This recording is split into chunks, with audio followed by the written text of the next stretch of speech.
Good morning everyone. आज अपन द्वितीयक समंकों का संग्रहण किस प्रकार से किया जाता है उसे पढ़ेंगे।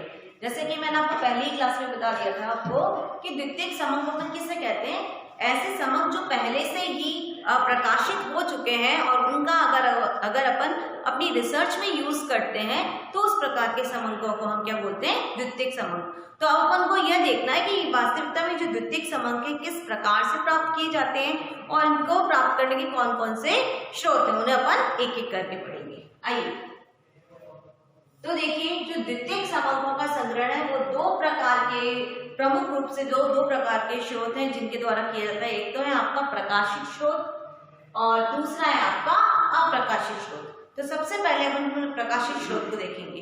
प्रकाशित स्रोत कौन से होते हैं कि ये वह स्रोत होते हैं जिनकी ऊपर अनुसंधानकर्ता ने कार्य किया है और उस जानकारी को उसने प्रकाशित करवाया है, तो उसको हम प्रकाशित स्रोत के नाम से जानते हैं। तो सबसे पहला जो प्रकाशित स्रोत है हमारा वो कौन सा है, अंतरराष्ट्रीय प्रकाशन, यानी कि अंतरराष्ट्रीय यानी विदेशों के द्वारा जो प्रकाशन किया जाता है।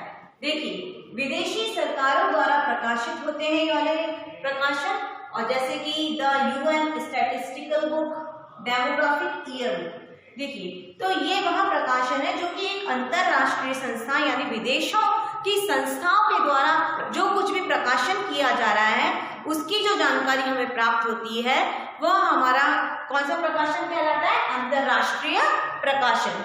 और बेसिकली इसमें जो अंतरराष्ट्रीय प्रकाशन में जो प्रमुख रूप से जो बुक है वो कौन कौन सी है, देखिए, the UN statistical book, second one demographic year.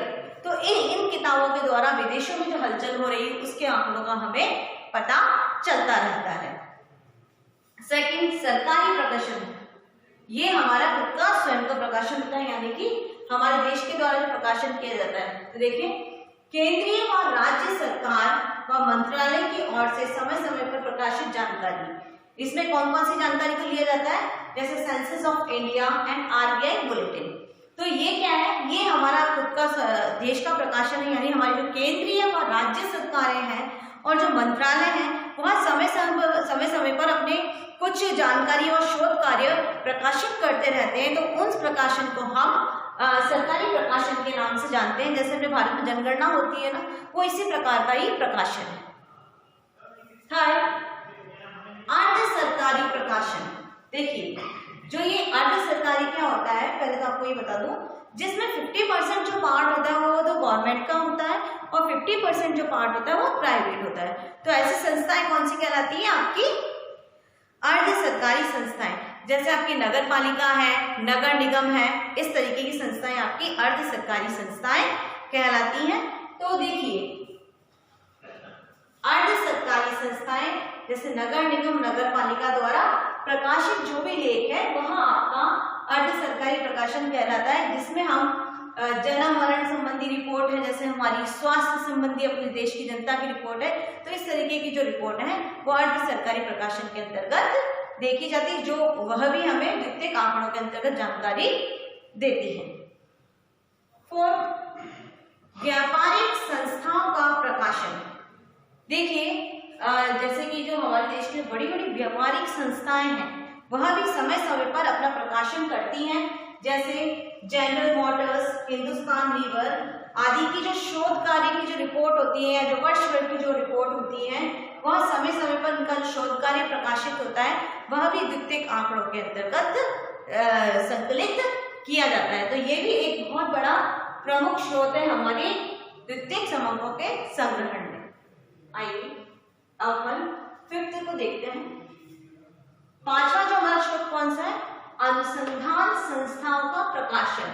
देखिए, अनुसंधान संस्थाएं कैसी हैं, कई रिसर्च सेंटर है, कई रिसर्च ऑफिसेज हैं, कई रिसर्च संस्थाएं और कई विश्वविद्यालय जहाँ पर शोधार्थियों को जो शोध कराया जाता है, जैसे जो पीएचडी कर रहे हैं जो विद्यार्थी, तो उनका जो शोध कार्य होता है जो कि बहुत अलग तरीके से कराया जाता है, तो वह शोध कार्य जो होता है उसके द्वारा जो उनसे जो एकत्रित जानकारी होती है उनका जब प्रकाशन होता है तो वो हमारा अनुसंधान संस्थाओं का प्रकाशन के अंतर्गत हम इसे लेते हैं। तो यानी जितने भी बड़े बड़े विश्वविद्यालय हैं उनमें जो शोधार्थी हैं, जो शोध कार्य करते हैं और जो काफ़ी अच्छी अच्छे स्तर का शोध कार्य होता है उसे ही प्रकाशन किया जाता है, जिससे कि जनता को सही प्रकार की जानकारी प्राप्त समय समय पर हो सके।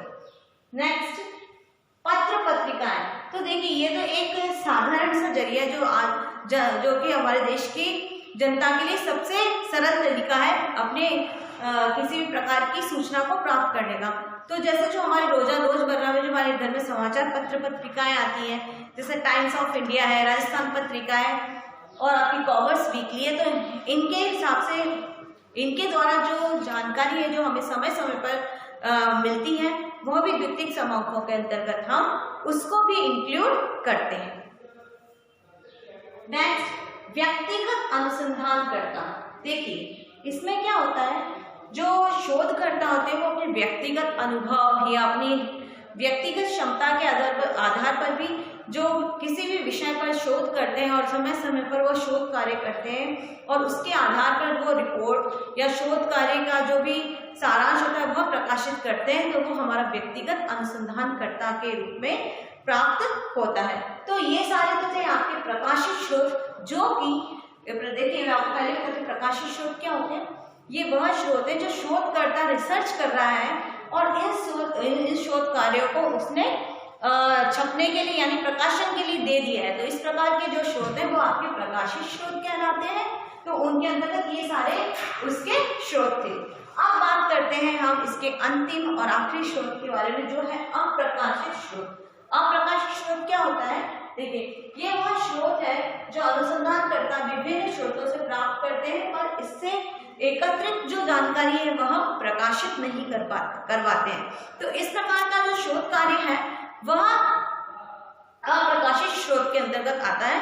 तो ये सारे जो आपके प्रकाशित स्रोत हैं और अप्रकाशित स्रोत हैं ये आपके द्वितीयक समूहों का संग्रहण करने के लिए उपयोगी सिद्ध होते हैं और उनको एकत्रित करने में हमारा काफी सहयोग प्रदान करते हैं। बाकी का अपन नेक्स्ट क्लास में पढ़ेंगे। Thank you.